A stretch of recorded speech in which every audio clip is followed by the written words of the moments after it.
What is going on, guys? It's Modded Warfare here. Welcome back to another video. So, the 9.00 jailbreak came out for the PS4 yesterday. I've already made my full jailbreak tutorial. There'll be a link down in the video description to it and in the cards in the top right hand corner. However, in this video, what I wanted to do is just give you guys kind of an FAQ, go over some of the most frequently asked questions. There's a lot of people who are new to jailbreaking their PS4s. And there's a lot of questions going around. There's even some, rumors that I would like to dispel as well here in this video. Also recommendations on stability, whether or not you should update or not, all of that kind of stuff, homebrew compatibility, and, a few other things as well. Stuff that I wasn't quite able to get to in my full jailbreak tutorial. So there'll be timestamps in the description. If you just want to go skip to a certain topic, then go ahead and check the timestamps in the play bar and in the description. But without any further ado, let's get into this. So first of all, let's talk stability. So this exploit is about as stable as 5.05. Not quite, it's not quite as stable as 5.05, but it's close to the stability of the 5.05 jailbreak. Now, I did a few tests. I ran the jailbreak about 11 or 12 times. I had about 3 or 4 crashes. I kind of got into a bit of an unlucky streak towards the end where I just got crash after crash. But generally speaking, it's a very stable jailbreak. I ran the exploit perfectly fine, like 8 times in a row without even getting one, not even a out of system memory error. So yeah, it works really, really well. It's a fantastic jailbreak. So yeah, there are a few things you will obviously run into, the same kind of errors and crashes that you would get running any of the previous jailbreaks. For example, in some cases, you'll just freeze, the whole screen will freeze, and you'll have to hold down the power button to turn the console off, turn it back on again. It will go through a little recovery check, and then it will boot you back into the home screen, and you can try again. That's completely normal, of course, happens on every other jailbreak. You also get jailbreak failed messages occasionally, which is where it will tell you something like the kernel heap failed or something. When that happens, you should reboot and try again. If it doesn't freeze, if it does freeze, again, just reboot and try again anyway. That is perfectly normal to happen as well. Because this exploit requires a USB drive, if you have the USB drive plugged into your PS4 when you load the exploit, then you're definitely probably going to run into that kernel heap error. And if you run into that error, again, reboot and try again. If you don't have the USB drive plugged in and you accidentally load the jailbreak without the USB drive plugged in at any point, even when it asks you to, you'll get that same error message. You can just refresh the browser and try again. But if you already had the USB drive plugged in and it gives you that error, you should reboot because it may have corrupted something and you'll have to reboot and try again. So yeah, these are perfectly normal things that happen on every jailbreak that most people who've jailbroken their PS4 before are perfectly familiar with.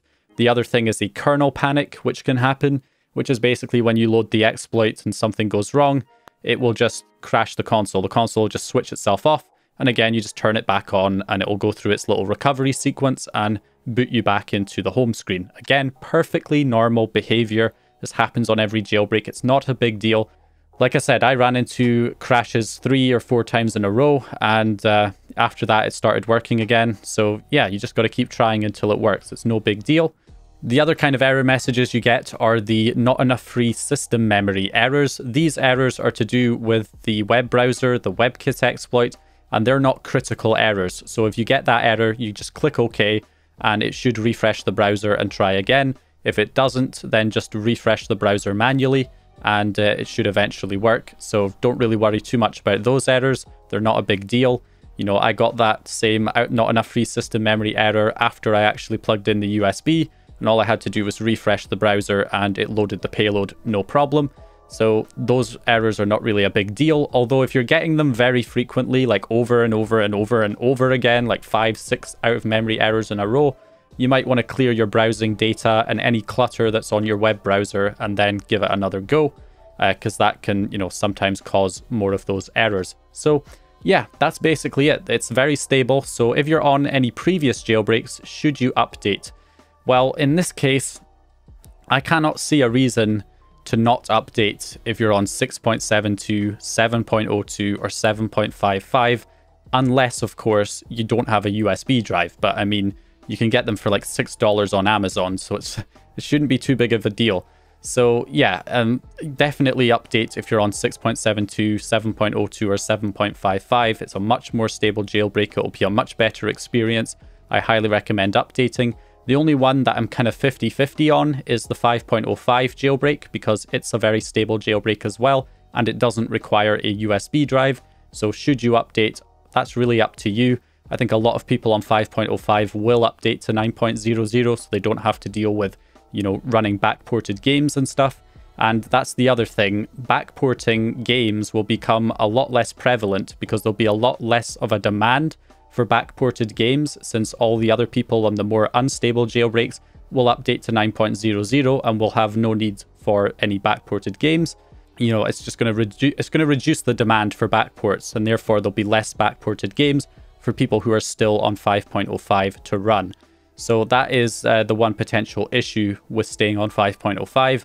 But again, you can just wait and see how things pan out, and then you can update at a later date if you need to. So the next thing I want to do is dispel a rumor that was going around a little bit. I've seen it from a few people. I don't know why I don't know who spread this rumor, where it came from, or I think it's just a lot of misinterpretation of things. And I've actually had a few people like claiming that I'm somehow going to brick people's PS4s with my tutorial because I accidentally left out a section in the video. I cut it out by mistake, actually, where I said to unplug the USB drive after loading the exploit, because there's this rumor going around that if you keep the USB drive plugged in that has the hacked image on it, and you keep it plugged into the PS4 when you switch the PS4 off or reboot it, it's somehow going to brick your PS4 and your PS4 is not going to work again. That is completely false. I don't know why this rumor is spreading around. I think it's just a misinterpretation of what a kernel panic is, essentially, or what a crash is. It's a very different thing between a crash and a system being bricked. So yeah, the problem is that if you keep the USB drive plugged in and you switch off the PS4 or power cycle it or put it into rest mode, there's a high chance that it will kernel panic, which again just means that it will switch itself off. You have to turn it back on again. It will go through the little recovery sequence and boot you back into the home screen. It will not brick your PS4.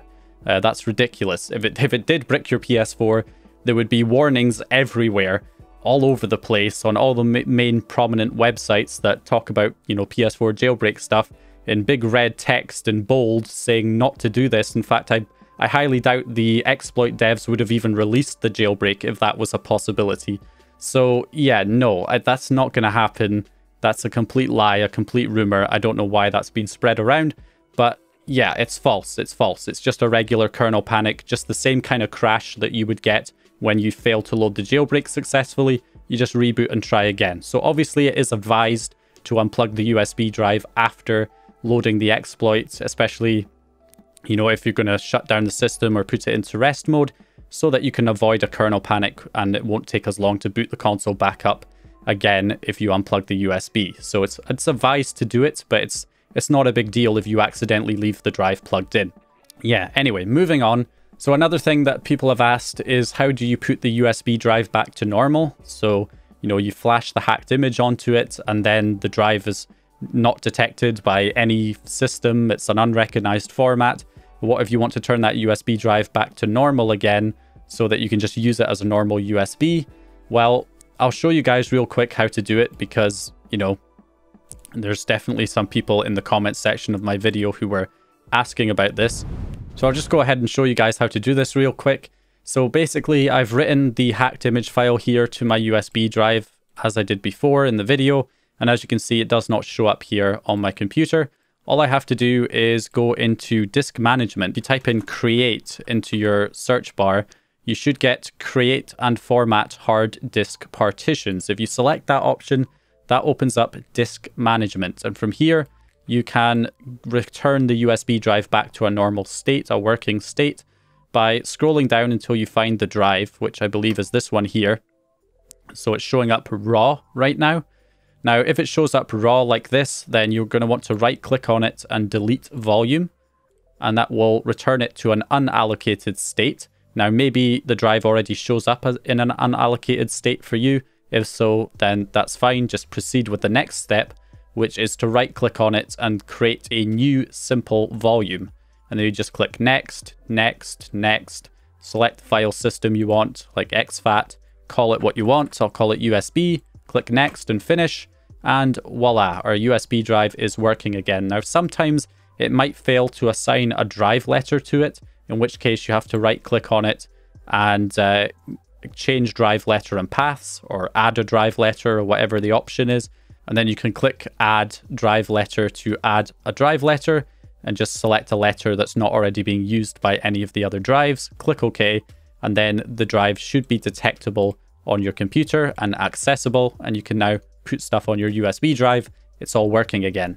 So yeah, pretty simple process, and you're good to go with that USB. So the last thing I want to cover is Homebrew app compatibility. So most of the Homebrew apps I've tried so far have been working absolutely fine. Homebrew Store, Payload Guest, and the Patch Installer by 0x199. The latest versions of all of these apps have been designed to work with any firmware version, basically. So they should just work straight out of the box. If you're running an older version of that app, it may not work, in which case you should just delete it and install the latest version. Simple as that. If you're having any issues. Now, there is one slight thing that you can do to fix any other problems you're having with the Homebrew apps, is that some Homebrew apps have a configuration file, which is usually a save data file that's used to save the settings of your PS4. So if you were on, say, 7.55, an older jailbreak, when you last used that Homebrew app, then when you load that Homebrew app up again, it will be trying to use those configuration settings for the older jailbreak that you were on, the older firmware that you were on. And now you're on, say, 9.00, so the app doesn't work, and that's why sometimes you get these kind of black screen issues. So what you need to do in that case is go into the settings menu, scroll down to storage, and then select your save data storage. Go in there and look for any Homebrew app save files. If there's any save files that are linked to a Homebrew app, like this PS4 Explorer one, or if there's any save files for any like uninstalled apps or anything like that, or unsupported applications, then delete those. And then when you delete those, when you next relaunch the application, it should, you know, reconfigure everything for the current jailbreak that you're on, and then it should hopefully work. But generally speaking, if you're having any issues with any Homebrew apps, install the latest version. If you're still having issues, then it probably still needs to be updated for 9.00. So just wait for the developer to post a new version. So anyway, that's basically it. Those are the main questions that I was getting the most from people on this whole new jailbreak. So hope you guys found the information useful. If you did, please leave a like and subscribe, and I'll hopefully see you guys in the next video.